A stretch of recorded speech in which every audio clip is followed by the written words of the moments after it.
और क्या छेड़ रखा है मेरे मतलब भाई, ये तो अपने बेटा के खिलाफ है। अरे पागलो, तुम हो खिलाफ, तुमने चाहिए छाड़ने और तुमने चाहिए बदमाशी करने, जात पात का जहर फैलाते हो और उसके बाद लूटपाट करते हो।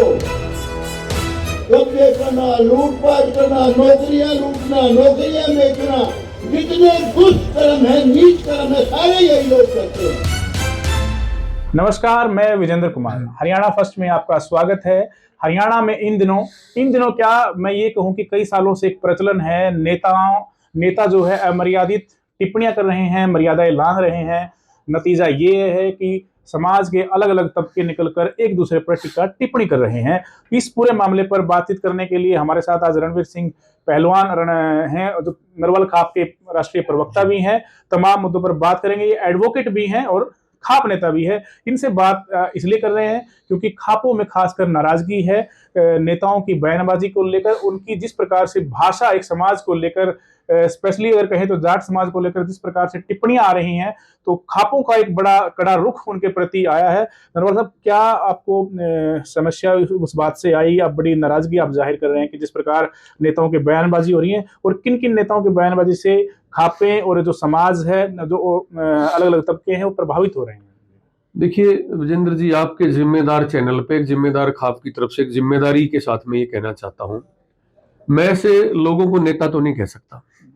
नेता तो वो लोग होते हैं जिसमें नैतिकता होती है, जिसमें संस्कार होते हैं, जिनका चरित्र होता है, जो हर धर्म मजहब को और 36 बिरादरी को साथ लेके इस देश को मजबूत बनाए। मैं नेता उसको मानता हूं।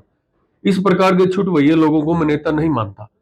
परंतु जिस तरीके से बेलगाम होकर ये लोग बयान दे रहे हैं एक जाति को टारगेट करके, वो बहुत ही निंदनीय है।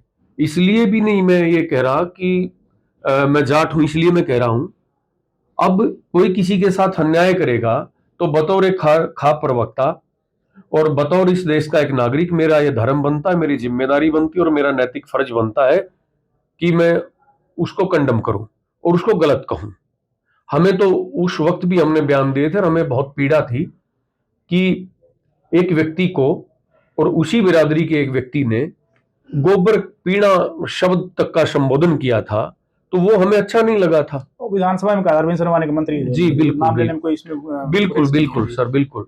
रामपुर गौतम जी के बारे में कहा। हाँ, गौतम जी को उन्होंने, और आजकल गौतम जी ही जिस तरीके से वो उछल कूद कर रहे हैं, और गौतम जी को मैं आपके चैनल के माध्यम से बताना चाहता हूं, उसके दिमाग में एक बीमारी आ गई कि भाई ये लोग तो तेरे को दादा भी कर रहे हैं, तेरा सम्मान भी कर रहे हैं, तेरे को विधायक भी बना रहे हैं। वो खुद ये बात कह रहे हैं, एडमिट कर रहे हैं कि मेरे बाप को सरपंच बनाया, चेयरमैन बनाया और मुझे एमएलए बनाया। मैं बहुत प्यार करता हूं जाटों से।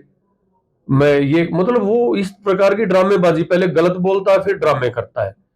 मैं जिम्मेदारी के साथ ये कहना चाहता हूं, आज तक भी बडौली जी जो पार्टी के बीजेपी के अध्यक्ष हरियाणा के, या किसी बड़े राष्ट्रीय नेता का एक बयान भी इस प्रकार से नहीं आया कि भाई हम उसको कारण बताओ नोटिस हम जारी करेंगे, उससे पूछेंगे तू राजकुमार सैनी पार्ट 2 का रोल क्यों अदा कर रहा है।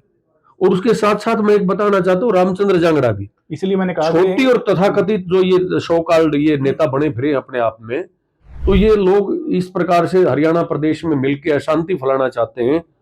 और ये कहीं न कहीं आप देखोगे, गहराई से एनालिसिस इस बात का करोगे, तो ये राजकुमार सैनी पार्ट 2 बन रहे हैं आजकल। क्योंकि राजकुमार सैनी का जिक्र किया, मैंने भी स्टार्टिंग में बात की ना कि इन दिनों नहीं, कई सालों से, मैंने इसलिए कहा कि कई सालों से जो मर्यादाएं लांघी जा रही हैं, समाज को बांटने की बात की जा रही है, तो राजकुमार सैनी हो गए स्पेंड फोर्स, चला हुआ कारतूस। तो ये जो नए कारतूस लेकर आई है, ये क्या ये बीजेपी कर रही है, ये प्लान्ड है, या ये जानबूझ के इस तरह की गलतियां हुई, क्या मान? देखिए 100% ये बिना योजनाबद्ध तरीके से इतना बड़ा, अब बीजेपी अपने आप को कहती है कि वे विश्व की सबसे बड़ी पार्टी है और इसमें तो कोई अतिशयोक्ति नहीं है, पार्टी तो बहुत बड़ी है। परंतु इतनी बड़ी पार्टी जिसके साथ आरएसएस जैसा मजबूत संगठन खड़ा हो, और जिसका कोई विधायक इस प्रकार का और राज्यसभा का एमपी जो जिम्मेदारी के और गरिमापूर्ण पद हैं दोनों, उन पदों पे बैठा कोई व्यक्ति और समाज में नफरत, जहर और आग लगाने की बात करे, तो सीधा सीधे तौर पे मैं तो उसकी पार्टी को जिम्मेदार मानता हूं, नेताओं को जिम्मेदार मानता हूं, और वो हरियाणा में वही इतिहास दोहराना चाहते हैं। क्या मानते हैं आप, जो शब्द उन्होंने यूज किए, कुछ शब्द बताना कि किन शब्दों से आहत है जाट समाज का, जो उन्होंने प्रयोग देखिए, किया? जो उन्होंने एक बात कही कि भाई बटेऊ तो चूरमा खावा था। वो मतलब वो जलन होती है, हाँ, जो इस तरह ऐसी की, भाषा मैं यूज करी। वो एक असभ्य भाषा का प्रयोग करा, मैं जो नहीं कह सकता आपके चैनल पे। लेकिन उसने ये कहा कि भाई यूं तो थारा लागदार है, यूं तो 2 बार बन गया, तीसरी बार भी बनेगा। नायब साहनी के बारे में। हाँ, लेकिन बनेगा जब जब मेरी मान लेगा। भाई पंडित जी, तेरे बीमारी है, ये तेरे दिक्कत है इस चीज की।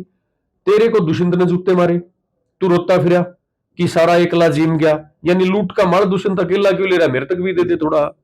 उसने जूत मार दिए तेरे। अब अब सैनी साहब ने तेरे को नहीं बनाया मंत्री, तो तीसरी बार तो सैनी साहब तू जब मुख्यमंत्री जब बनेगा जब मेरी मानेगा, यानी तेरा जोड़े में सारा कुछ, जब तेरी कोई मानेगा तो उसके बाद ही वो तीसरी बार चीफ मिनिस्टर बन पाएगा। पीड़ा खुद की है, नाम जाटों का लेता। जाट को किसको दिक्कत है? अब जाट तकरीबन किसान कौम है, और जनता ने जो मैंडेट मिला है, तो अपना ठाट से शासन चलाइए अच्छे तरीके से। अगर गलत होगा तो लोग विरोध करेंगे। ये रामकुमार गौतम की खुद की पीड़ा है, ये जाटों की पीड़ा नहीं है। तो ये जो माहौल बना था 2016 का, हमने जाट आंदोलन में देखा, उसमें बयानबाजी भी देखी, बड़े जी। वायलेंस भी उस टाइम पे हुई। जी। लेकिन क्या लगता है आपको, वो सेम उसी जो एक माहौल है, एक तरह का कह सकते सिनेरियो जो बनता इस तरह के बयानबाजी से बनता है, दुनिया समाज में जो है आती हैं, खाई खड़ी होती है, तो ये बयान उनसे दिलवाए जा रहे हैं या खुद दे रहे हैं, उम्र का तगाजा है, क्या लगता है आपको? ना ना ना ना, ये बड़े शाम को योजनाबद्ध तरीके से ये स्क्रिप्ट तैयार की जाती है। ये लोग तो कठपुतली हैं, इनको नचा तो और कोई रहा, धागे पकड़ के पर्दे के पीछे और कोई खेल खेल रहा। इनकी औकात ही नहीं है, इन लोगों की। जांगड़ा की भी औकात नहीं, रामचंद्र की, और इसकी ये जो सो कॉल्ड ये विधायक है रामकुमार गौतम, इसकी भी औकात नहीं है। क्योंकि अब आप देखिए, वो क्या कहता है कि चौधरी देवीलाल के समय से राजनीति ये शुरू होगी, जाति पाति ये होगी। भाई एक दिन उसने एक और बयान दिया कि भाई एक दिन, अच्छा गौतम भी बोलता, सेम भाषा आप देखिए। जांगड़ा ने और गौतम जी ने, दोनों ने ये कहा, दोनों जिम्मेदार, बीजेपी का एक विधायक, एक सांसद राज्यसभा का, दोनों एक बात कहते कि भूपेंद्र सिंह हुड्डा ने दिल्ली में एक बात कही कि मैं जाट पहले और मुख्यमंत्री बाद में हूं। भाई किसी व्यक्ति ने अगर ये कह दिया कि मैं जाट हूं, उसकी तो आपको पीड़ा होगी। लेकिन आप तो अपने नाम के पीछे गौतम लिखते हो, और आप अपने नाम के पीछे अपनी जाति जांगड़ा लिखते हो। तो हमने तो कभी कभी जाट समाज ने तो ऐतराज नहीं किया। ब्राह्मण भी हमारे लिए हमारे भाई हैं, हमारे लिए आदरणीय है, और जांगड़ा समाज भी हमारा भाई है। हमने तो जाटों ने तो कभी कोई विरोध नहीं करा। तुम्हें जाटों से क्या दिक्कत है? खापे क्या चाहती हैं? उनसे माफी चाहती हैं? खापे ये चाहती हैं या इस पर नहीं, देखिए, अब जांगड़ा साहब का भी जिक्र आया। 1987 में कितनी एहसान फरामोशी उस आदमी की। चौधरी देवीलाल ने शहीदों से चुनाव लड़वाया उसको, वो हार गया, अलग बात है। चौधरी बंसीलाल ने उसको चेयरमैन बनवाया, और उसको इस हैसियत में खड़ा कर दिया कि भारतीय जनता पार्टी ने कि भाई ये ओबीसी का नेता है, जबकि है नहीं, इसको राज्यसभा में ले जाओ। आगे किया वो व्यक्ति उन्हीं लोगों के खिलाफ टीका टिप्पणी करता, उसको शर्म आनी चाहिए। एहसान फरामोश कहता हूं मैं जांगड़ा को, जो चौधरी देवीलाल को और बंसीलाल जी को भी नहीं बख्शा जिस आदमी ने। अब खापे ये चाहती हैं कि हरियाणा का भाईचारा, अमन चैन शांति भंग ना हो। इनका कहना, इनसे माफी मांगना, देखो मेरा व्यक्तिगत विचार है, मैं अपने एक जिम्मेदारी के साथ कहता हूं, बेशरम आदमी है। 36 बार ये गलत बोल देते, 36 बार ये माफी मांग लेते, इनकी माफी का कोई चित्त नहीं है। मैं जिम्मेदारी के साथ में गृह मंत्री अमित शाह जी से कहना चाहता हूं, जेपी नड्डा जी से मैं आपके चैनल के माध्यम से कहना चाहता हूं, और मोहनलाल बडोली जो हरियाणा के बीजेपी के अध्यक्ष, उनको कहना चाहता हूं कि इन लोगों पे लगाम लगाइए।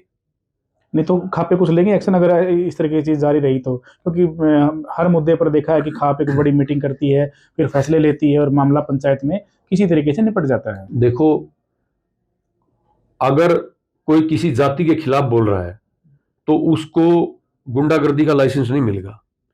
खापे बिल्कुल कोई कड़ा फैसला लेंगी, क्या फैसला लेंगी वो तो मैं अकेला कोई बता नहीं सकता। लेकिन मैं एक जिम्मेदारी के साथ, एक जिम्मेदार खाप का प्रवक्ता होने के नाते और इस देश का एक बाशिंदा होने के नाते मैं ये जरूर कहना चाहता हूं कि बीजेपी का प्रदेश नेतृत्व और राष्ट्रीय नेतृत्व, कुछ नहीं निकलना। राजकुमार पार्ट 2 बनाने में आपको कुछ हासिल नहीं होना। आप इतिहास उठाकर देख लीजिए, जलियांवाला बाग के बाद अगर हरियाणा के इस छोटे से एरिया की बात करो, सरकारी घोड़ी से सबसे ज्यादा उस आरक्षण के दौरान, उस आंदोलन के दौरान जिसमें राजकुमार सैनी ने जातीय जहर बो दिया था, सबसे ज्यादा लोगों की या तो ये जो राम रहीम बाबा है उसके टाइम पे या आरक्षण के टाइम पे सरकार की घोड़ी से सबसे ज्यादा लोग मारे गए थे। तो जाट आरक्षण में कितने लोग मारे गए थे? 30 से ज्यादा लोग मारे गए थे, लगभग 28-30 के आसपास ऐसा आंकड़े बताते हैं।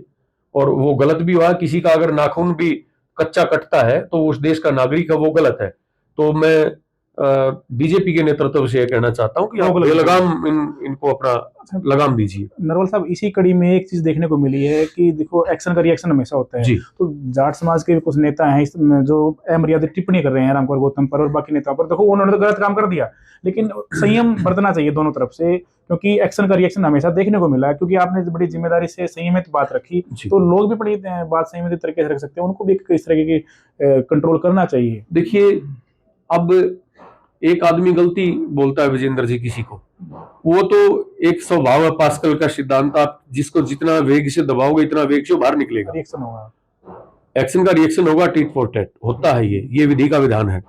लेकिन मैं अपने समाज के साथियों से भी और दूसरी जाति के, क्योंकि हम सब भाई हैं, मैं सबसे आपके चैनल पे जिम्मेदारी के साथ ये कहना चाहता हूं, कभी कोई जाति बुरी नहीं होती, व्यक्ति बुरा हो सकता है उसमें। तो किसी जाति को टारगेट ना करें किसी भी तरीके से।